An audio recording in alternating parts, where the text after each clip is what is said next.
রানাঘাটেও দেওয়া হয়েছে 27টা উদ্বাস্তু কলোনিকে। এছাড়া আপনার কৃষ্ণনগর এই জেলাতেও 11+3 14,000 পরিবারকে উদ্বাস্তু ফ্রি হোল্ড রাইট দেওয়া হয়েছে। আমি 2-3টে কথা বলবো আপনাদের।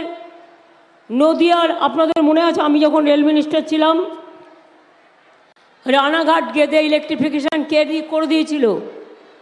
কে করে গেছিল? আমি করে গিয়েছিলাম। বনগা পেট্রোপোল কে করে দিয়েছিল? আমি করে গিয়েছিলাম। ওখানে নতুন করে ট্রেন চালানো কে করে দিয়েছিল? আমি করে দিয়েছিলাম। তাই আপনাদের কাছে বলি, যা বলি তা করি, যা করি না তা বলি না। এটা আমাদের বেঙ্গলের অ্যাসেম্বলির ইলেকশন নয়, এটা হচ্ছে আমার লোকসভা ইলেকশন। যাতে দিল্লি পাল্টাবে কি পাল্টাবে না, দিল্লি বদলাবে কি বদলাবে না, নরেন্দ্র মোদীর সরকারকে আর আনবেন না দয়া করে। নাম্বার 1, 15 লক্ষ টাকা করে দেবে বলেছিল, দিয়েছে? দিয়েছে? 1 লাখ পেয়েছেন? 50,000 পেয়েছেন? কিছুই পাননি। উনি রোজ বিজ্ঞাপন দিচ্ছেন বিনা পয়সায় নাকি সবাইকে গ্যাস দিচ্ছে। বিনা পয়সায় গ্যাস পেয়েছেন?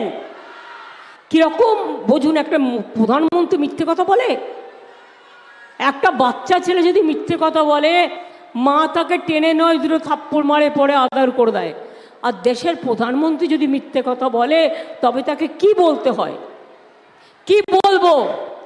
বলাটা আপনারা বলবেন, আমি বলবো না, আমার মুখে শোভা পায় না। জিজ্ঞেস করুন, বলছে সবার বাড়িতে বিনা পয়সা বিদ্যুৎ চলে যাচ্ছে, গেছে? আরে এত বড় মিথ্যেবাদী, এত বড় জুমলা, এত বড়, এ তো গ্যাস বেলুনের থেকেও বড় গ্যাস বেলুন। আচ্ছা, একটু লজ্জা করে না মিথ্যে কথা বলতে? ছি ছি ছি ছি ছি ছি ছি, দেশের লজ্জা।